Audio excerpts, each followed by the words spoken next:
What's up, Sanisa Superbad Estrada here, and I just want to give a huge special shout out to the relay. Thank you so much for all of the continuous support, and thank you for all of the support during and after and before every single fight.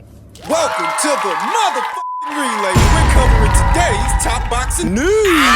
Okay, we'll start with this. Luis Ortiz. I just need a name and a date. I'll even go against Mike Tyson. Yeah, good luck with that. He was quoted as saying, "I've stayed at home like everyone else, but I've remained active with proper physical preparation. I already have my ring at my home, and there I do the exercises. I've been told I could fight again between August or September. In any case, I'll be ready."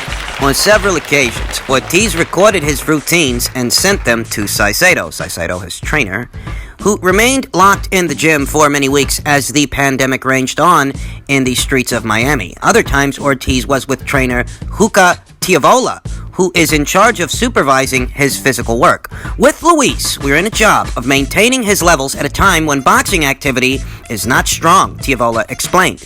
It is a basis for when there is a firm opponent, and he can enter into superior preparation without having to make many sacrifices. Me and you know, I'm not a boxer sitting down to pick names for some convenience, Ortiz added. I'm going against whoever it is and whoever I want. Now, there's a lot of talk about Mike Tyson's return. If he wants to, I'll even go against him. I just need a name and a date. You know that several weeks ago, Luis Ortiz had aspirations of getting former unified champion Andy Ruiz in the ring, but at least according to Luis Ortiz, Andy wanted a tune-up fight. Make of that what you will. That fight is not likely to happen anytime soon, anytime in the near future. I could really go for a Luis Ortiz versus Efe Ajagba. I'd like to see Efe Ajagba step up in competition. Perhaps Luis Ortiz could be that step up. Perhaps I'm wanting too much too soon. Yeah, that is asking a lot. Okay, well, I don't think that a Luis Ortiz versus Dominic Breazeale fight is a whole lot to ask for. Both guys are coming off of losses to the exact same guy, the former WBC champion Deontay Wilder. A fight between the two makes sense. They're on the same side of the street, right? That's supposed to make things easier, right? Right. It's not like either of those two guys got any prior engagements, any bigger and better situations that would hinder them from fighting each other. Yeah. Fight makes sense. Yeah, it does. Boxing fans themselves are starved for any kind of action, thus, that fight, right about now, might actually get a lot of attention.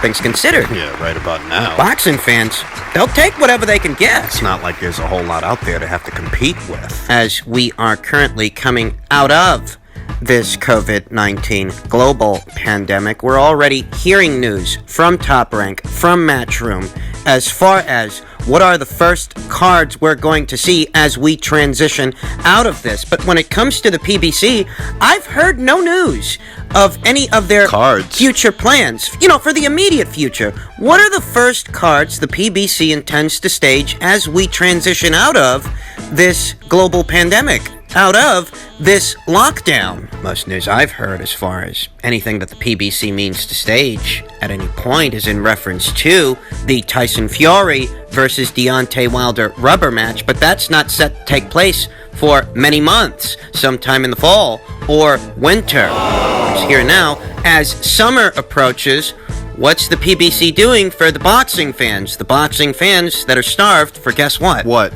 Boxing. No way. Would have thought, I know. And I've heard of no such news coming from the PBC headquarters. What will be the first PBC cards we see as we come out of this thing? I just happen to think that an Ortiz versus Breazeale fight, given circumstances, would be intriguing enough that people would tune in.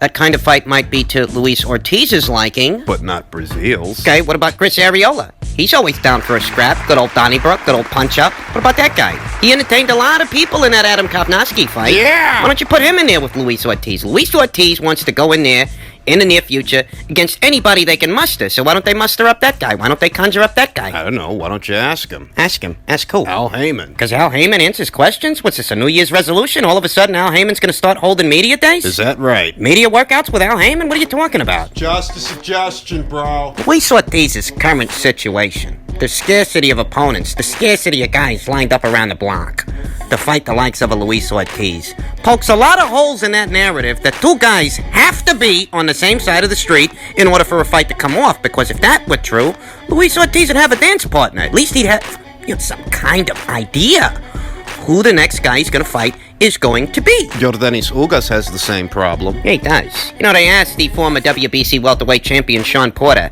if he'd be interested in locking horns with Yordenis Ugas for a second time, and he nixed that fucking idea. He is open to fighting Danny Garcia for a second time, though I don't know why, as Danny's name is tied to Errol Spence. You're not likely to see that guy anytime in the near future. Danny loses that fight. If he don't retire, he goes to 154. Whereas Ugas, yeah, he's right there, and it was a close fight. There's actually a precedence for a rematch, as some people think that Ugas did enough to win the fight. Sean's not interested. Ugas finds himself in the same position as Luis Ortiz. I don't know what the fuck he's gonna do. It's not like Luis Ortiz has time on his side. He really doesn't. He is competing in the granddaddy of all weight classes, and every day he becomes a granddaddy himself. Time is of the essence for old Luis Ortiz. Hopefully they can find somebody for this guy to fight. But not just anybody, somebody halfway decent, somebody interesting. Because it's not like he's going to be fighting for a world title anytime in the near future. Moving on, news from out of the super flyweight division. You might have heard earlier this week that a big 115-pound title fight between Kazuto Ioka and Kosei Tanaka is in the works for this year, presumably later on in the year. So I think this fight is sure to draw a crowd in the land of the rising sun. Japan. This is Kosei Tanaka's chance to make history for Japanese boxing, as if he's successful against Kazuto, he will be the fastest Japanese boxer, male Japanese boxer, to have become a 4-division champion in the least amount of fights in the least amount of time. That's assuming he wins. Kid's an upstart. He's only 15-0, yet he's already been a champion in 3 weight classes. If he goes up there and pries away that WBO title from Kazuto, that makes 4 in only 16. Count them. Just 16 professional fights. Before you go blowing this stuff off, What? don't forget, big part of the reason people are so fucking high on Vasyl Lomachenko is because of how quickly he rose up those ranks, how quickly he became a 3-division champion. Here today, Kosei stands a good chance becoming a 4-division champion. Not bad. He's worthy of the praise. The same is true of Kazuto Ioka, who himself is already a 4-division champion. In this situation, a defending champion. This is a titillating matchup between 2 guys who really aren't afraid to let fists fly. Kazuto is the more experienced fighter in the fight, showing a bit more nuance, a bit more subtleties than Kosei does. As Kazuto, well, he is the more experienced fighter, isn't he? Yeah, and he's also the older fighter. Which brings me to my point. In this matchup of Japanese punchers, I am leaning towards Kosei Tanaka on the premise that these 2 guys, they've got similar sweet spots, similar styles, though not identical. Nah. Kazuto really is the more subtle, more nuanced of the 2, but better still, Kazuto, He's the older guy. you think about how Kosei Tanaka is moving up in weight for this fight. He's coming up from flyweight to super flyweight, and how he may arrive there feeling a bit more invigorated, stronger Than yesterday? than he would at flyweight, not having to cut the extra 3 pounds. That injunction with him being the younger fighter in the fight with the perhaps higher ceiling creates an environment to where, since these 2 guys have got similar sweet spots and some similarities between them, it might actually favor the younger lion. In this case, the younger fighter. So I am leaning towards Kosei to win this thing, perhaps on points, though there are no foregone conclusions here. Kazuto stands more than just a fighting chance against Kosei, you understand. He is the defending champion after all, and this is going to be Kosei's very first fight in the super flyweight division. So there's room for just about anything to happen, but under these circumstances, I am leaning towards Kosei to win it. Sensational fight. It involves 2 fighters that are currently ranked on the Ring IQ pound-for-pound list. And as such, the outcome of this match will have repercussions that will reverberate throughout the list. Somebody's got to go. Who it is? We don't know. We don't know. Not yet. This is not the only big news coming out of the super flyweight division, folks. Per a tweet from Mike Kopinger, sources tell The Athletic that Matchroom Boxing is planning its U.S. return for July or August. One fight that is expected to headline on DAZN soon after is a 115-pound title unification match between Roman Chocolatito Gonzalez and Juan Francisco Estrada. What a fight! It does appear that Juan Francisco Estrada is going to forego that Quadras rematch, that Quadras mandated title fight, to unify with Chocolatito. And all things considered, that's very good news, as that fight also involves two fighters, two world champions that are currently ranked on the Ring IQ pound-for-pound list. And with their situation, like Kosei and Kazuto's, somebody's going to have to go. Who it is? We don't know. What we do know is that Juan Francisco Estrada hasn't been in action since August of last year. So if the fight with Chocolatito takes place in August of this year, it will have been a year's time since Juan has had a fight, and he's coming off of surgery.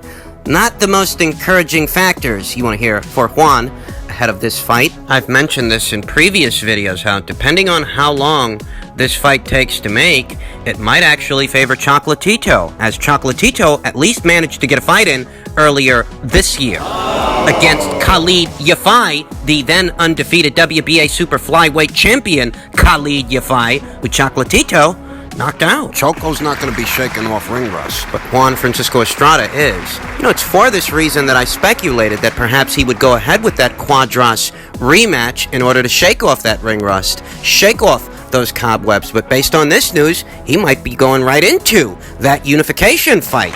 Ballsy stuff from the WBC super flyweight champion. Makes for a great night of boxing, and here we are with two fights that are going to have repercussions, big repercussions, on the Ring IQ pound-for-pound list, as there's going to be a winner, there's going to be a loser in both of those situations, and because of this, there are going to be two vacant slots to fill on the Ring IQ pound-for-pound list once the smoke settles. Lots of worthy candidates to consider. We'll talk more about them as the fight dates approach. And finally, Forbes magazine, you might be familiar with it. What? They released their list of the highest paid fighters in any given combat sport. You'll see some very familiar names on this list. No surprises. Which, leave for some of the particulars to be addressed. Some of it dying. Based on Forbes' list, as they would have it, as they see it, Tyson Fury is the top earning athlete in any given combat sport, whether it's boxing or mixed martial arts. He comes in ahead of Conor McGregor, Anthony Joshua, Deontay Wilder, of course, and Canelo Alvarez. Now that right there was very surprising, and I think that Canelo's position on the list has a lot to do with the COVID-19 pandemic bringing everything to a screeching halt, because had he gotten another chance to have a fight this year, he likely would have came in ahead of all of, if not most of, these guys. Tyson Fury, based on their report that spans from June 1st of 2019 to June 1st of this year, is said to have made himself a cool $57 million. We won't worry about what Conor's getting, because he's not really that relevant to this conversation. This conversation's about boxing. Anthony Joshua is said to have made $47 million, and that right there, that's conflicting. The reason that is conflicting is because of all the previous reports at or around the time that Anthony Joshua had that rematch with Andy Ruiz. He was reported to have made something to the tune of, $75 or $80 million just for that one fight. Just for that one fight. Just one. It's not even counting what he made from the first Andy Ruiz fight in June of last year. Remember? So I don't know how much stock you can have in this set of numbers, as those reports, they were widespread. And the people over there at DAZN, they paid Anthony Joshua a lot of money to have his fight with Andy Ruiz, his first fight here in America. That was intended to be his big U.S. debut. Paid a lot of money to get that guy to fight over here instead of over there in the UK. This current set of numbers from Forbes, it's really not in keeping. It's not consistent with what Anthony Joshua was reported to have made, not just in the first Andy Ruiz fight, but the second one. Hell, what he got from the second one, based on the reports, was more than any of these guys got, substantially more. So I don't know how much stock you can actually have in this set of numbers, because it's not in keeping with all those reports. Make it out what you will. The real story here, however, is that Tyson Fury and Anthony Joshua are the number 1 and number 2 guys as far as highest paid boxers, and what effect that might have on their negotiations moving forward. If Tyson Fury makes it past Wilder for a 3rd time, and if Anthony Joshua beats Kubrat Pulev the way we're all expecting him to. The way that breaks down, these guys are number 1 and number 2 no matter how you slice it. Maybe Forbes is a bit off with their figures because they're not consistent with the previous reports as far as what Anthony Joshua made from his last 2 fights, but better still, all that would mean is that Anthony Joshua is number 1 and Tyson Fury is number 2. If we go off what this report says, okay, Tyson Fury's number 1 and Anthony Joshua is number 2. But regardless of how you've got them, they are the 2 top earning boxers in the sport of boxing, and that will affect their negotiations moving forward. You ask the average person in the United Kingdom, and what they'll tell you is, okay, on the shores of the UK, Over there. Anthony Joshua is the A-side, but who's to say that the fight happens there? Top Rank seems hell-bent on staging that fight here in America. They're convinced. This is where that fight belongs. Whether you agree with that or disagree with that, that's what the people over there at Top Rank and ESPN are shooting for. That's what they think about it. It's what they want. There's a chance the fight doesn't land over here either. Could land in Saudi Arabia. I don't see why not. I mean, if you're shooting for the biggest licensing fee that you can get, that would be the place to go. Wouldn't it? Last I checked, the guy with the ties to those Saudis, it's not Bob Arum. Nope. Certainly isn't Frank Warren. Nope. It's Eddie Hearn. He's got the inside track on those Saudis. So moving forward, that might have its role to play as far as who the A-side is. There's also an off chance that, you know what, maybe there is no A-side in this fight. Maybe if Fury beats Wilder in this 3rd fight, if he beats him again, moves past him, these 2 guys, they fight at a 50-50 split.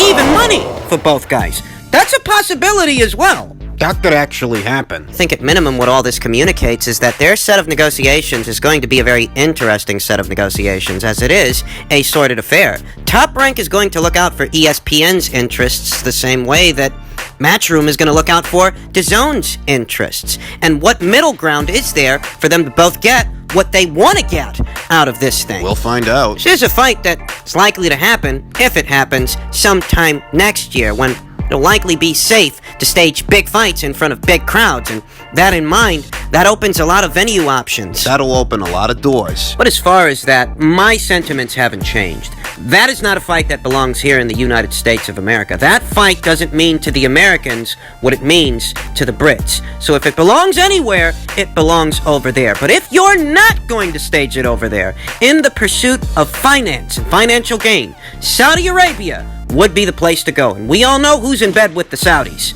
That's Eddie.